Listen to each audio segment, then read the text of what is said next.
Let's go to Gage Lutz. He's the news director with WBIW. Fill us in on what happened in this horrible case.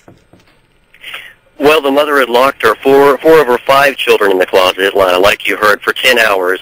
And she's been charged with neglect of a dependent and is being held on $200,000 bond right now. And they're trying to get a gag order, and their prosecutors are asking for 72 hours or a little bit more time to find out more information on the story. Let's go to Ellie Jostad, Nancy Grace, producer. You know, Ellie, what is so upsetting, you think about the size of this closet, how many kids were inside, and sort of describe, there were other things inside, not just the kids, right? That's right, Rita. And this is a closet that is 6 feet by 24 inches. There are 4 children inside.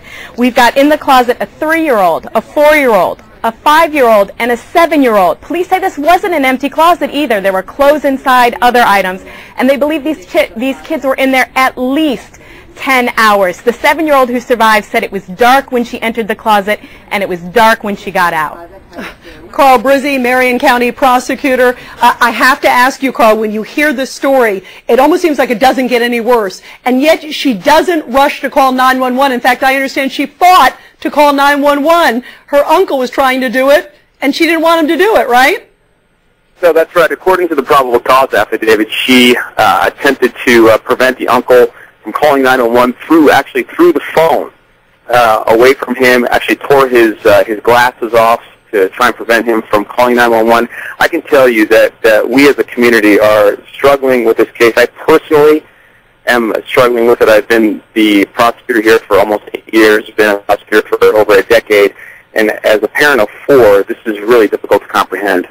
You know, it is so upsetting, this case, and you cannot think, beautiful little young kids, 2 of them to die, and apparently this mother has locked children in the closet before. Let's go to our callers. We've got a lot of them already. Tiffany from Indiana. Tiffany, what's your question tonight? Hi. Yeah, I was wanting to know if her neighbors or this friend that she went shopping with knew, did she lock these kids in a closet and left them there like that for 10 hours with no food and no water?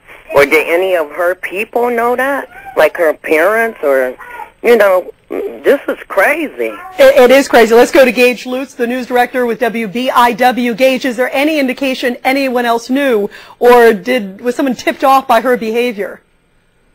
Well, some of her neighbors said, you know, the kids were very nice, but they were never really outside, and they heard some of the sisters yelling, but they just figured, you know, it was sisters arguing with each other. But other than that, they didn't really suspect anything at all.